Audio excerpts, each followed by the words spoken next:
ગઈ રાત્રે પીસીઆર પેટ્રોલિંગમાં હતા સમા પોલીસ સ્ટેશન, ત્યારે કંટ્રોલ તરફથી વર્દી મળી કે ડિફેન્સ કોલોનીમાં એક મકાનમાં મારામારી કરે છે.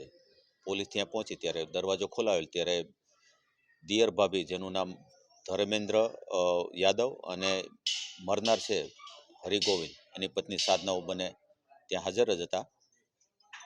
ધર્મેન્દ્ર યાદવ અને એની ભાભી સાધના યાદવ, કે જેમ એના મોટા ભાઈની પત્ની છે હરગોવિંદભાઈની, તેને 1 વર્ષથી આડા સંબંધો હતા અને શંકાઓના હિસાબે હરિગોવિંદ છે એની પત્નીને માર મારતો અને એની સાથે ઝઘડા કરતો.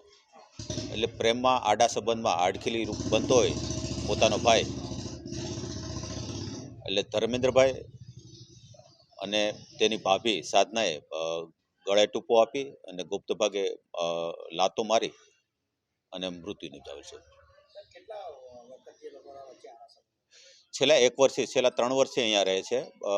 જે સાધના છે અગાઉ પણ ત્યાં મેરેજ કરેલા હતા ને પછી ત્યાં તેને ન ફાવતા હરિગોવિંદ સાથે લવ મેરેજ કરેલા. છેલ્લા 3 વર્ષથી અહીંયા કલર કામ કરે છે અને બરોડામાં રહે છે. દર વખતે માથાકૂટ થતી અને વાતચીત થતી. આ બાબતે હરિગોવિંદ પોતાના નાનો ભાઈ હતો ધર્મેન્દ્રને રોકટોક કરતો કે ભાઈ તું વધારે વાતો ચીતો કરમાં, એને આડકત રીતે ખ્યાલ આવેલો કે આ વચ્ચે કાંઈ રંધાઈ રહેલું છે. આ બાબતે માથાકૂટ થતી, પેલો મારકૂટ કરતો પોતાની પત્નીને.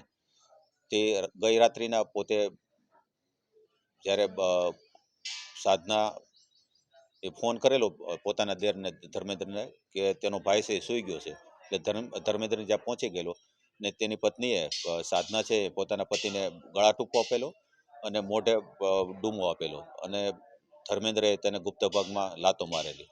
આ રીતે તેનું મોત નિપજાયું છે. યુપીના છે, મૂળ યુપી ઈટા જિલ્લાના છે.